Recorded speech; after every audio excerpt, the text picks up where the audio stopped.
Welcome to this explainer. If you're a focused learner trying to uncover the deep truths of the universe, you are in exactly the right place today. We're going to explore a genuinely mind-bending reality based on some absolutely fascinating source material. As you'll see, our classical understanding of how objects move, like how a baseball flies through the air or how planets orbit the sun, is actually a complete illusion.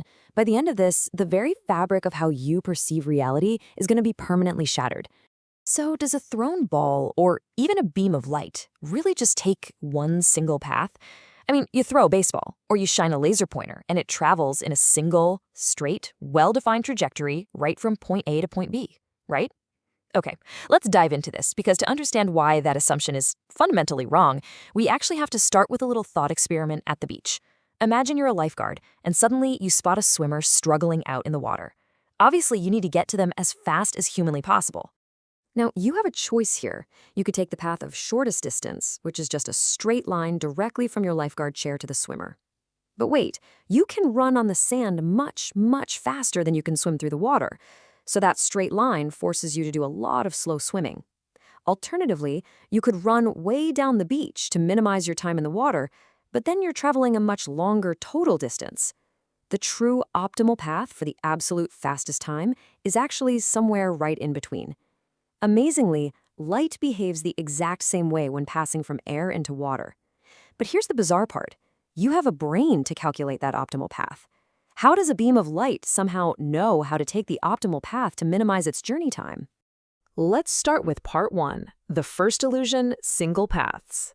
To answer how light knows exactly where to go, we have to shatter our first major illusion, and that's the illusion of single paths. The truth is, quantum particles don't just set out in one direction. They actually explore all possible paths simultaneously. And to see how a particle knows where to go, we need a quick history sprint. Back in the 1890s, electricity was the hot new thing, and scientists were just trying to figure out how to maximize the light given off by glowing hot filaments in light bulbs. This incredibly practical problem kicked off a theoretical revolution. By 1900, Max Planck realized energy had to come in discrete packets, or quanta. In 1905, Einstein proved light comes in these packets, which we call photons. Bohr later applied this to electron orbits, and by 1924, Louis de Broglie revealed that literally all matter, electrons, basketballs, you name it, has a wavelength. This wave nature set the stage for discovering the true governing rule of physics. And that governing rule all boils down to a somewhat obscure but absolutely crucial concept: action. In physics, action is defined mathematically as the integral over time of kinetic energy minus potential energy. I know, it sounds super complex, but the golden rule of the universe is actually wonderfully simple. It's this: everything always follows the path that minimizes this exact quantity. And here is the real spookiness of this breakthrough. When Max Planck created his famous constant, h, which is the foundational building block of all quantum mechanics, it wasn't a quantum of energy, it wasn't a quantum of force, it was a quantum of action. Action is literally the beating heart of reality. Moving on to part 2, exploring all possible paths, Feynman's revelation.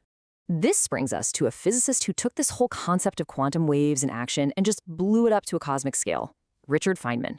You're probably familiar with the famous double slit experiment, where an electron goes through 2 slits at once, kind of like a wave.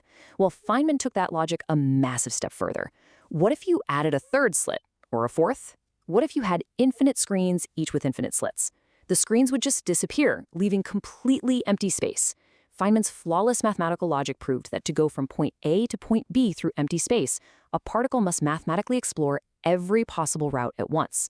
We're talking paths that go faster than light, paths that loop backward in time, and yeah, even paths that bounce off the moon before arriving at your screen.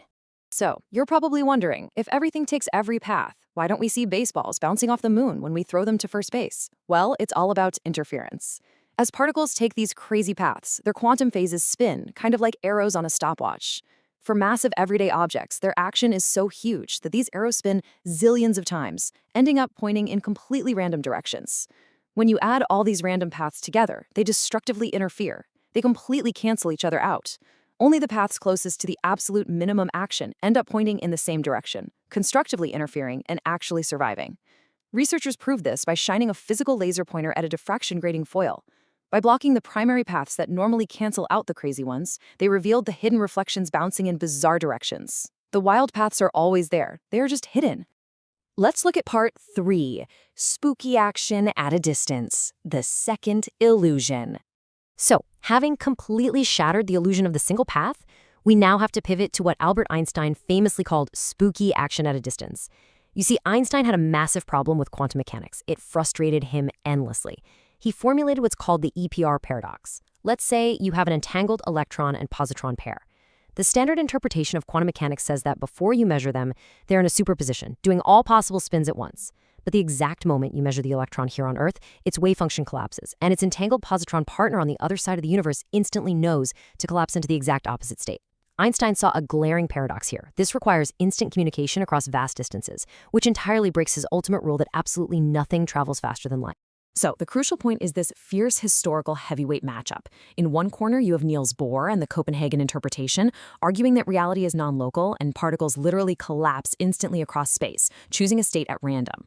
And in the other corner, Einstein argued for local hidden variables. He believed particles definitely don't communicate instantly. Instead, they decide their outcomes locally, agreeing on their states while they're still together, acting like they contained hidden instructions before they ever even separate.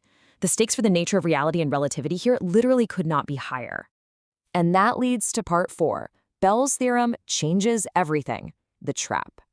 Now, for decades, scientists just dismissed this debate as unprovable philosophy. But then, an Irish physicist named John Bell figured out a brilliant mathematical twist to finally test this debate using an actual physical experiment. Let's break down Bell's genius using a sealed envelope analogy.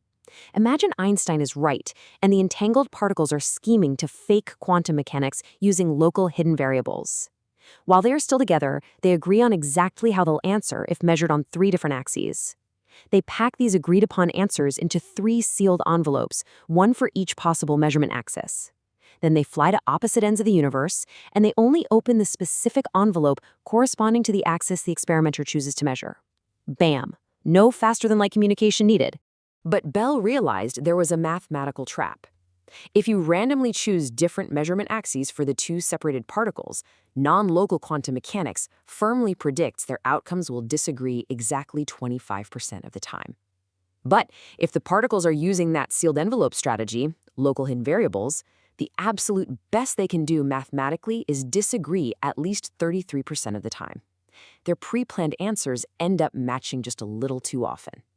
And this brilliantly illustrates how, for the first time ever, the 2 theories gave completely different, actually testable predictions. Well, when experimental physicists like Alain Aspect finally ran the tests in the lab using entangled photons, the result was a definitive 25%. It matched to quantum mechanics flawlessly. This hard number definitively ruled out local hidden variables. Einstein was wrong about the hidden variables, folks. Bell's theorem proved that reality truly is non-local. There actually are influences that travel faster than the speed of light. Finally, part 5. The many worlds reality, a mind-bending truce.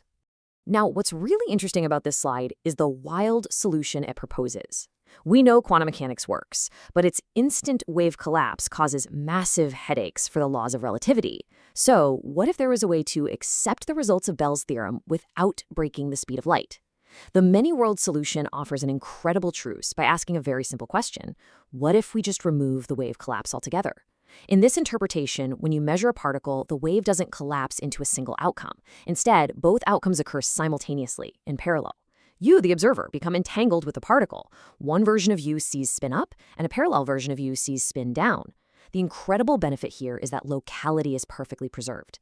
The electron on Earth doesn't need to instantly message the positron across the universe because every possible state is safely playing out across branching parallel universes. Which leaves us with this final, staggering question to ponder today. If the universe isn't secretly communicating faster than light behind our backs, does it just split into infinite realities every single time an interaction occurs? The single path of a thrown ball is an illusion. And you know what? The solid, unbranching nature of our local reality might just be an illusion too. Let that shatter your view of classical physics and keep exploring this incredible quantum world.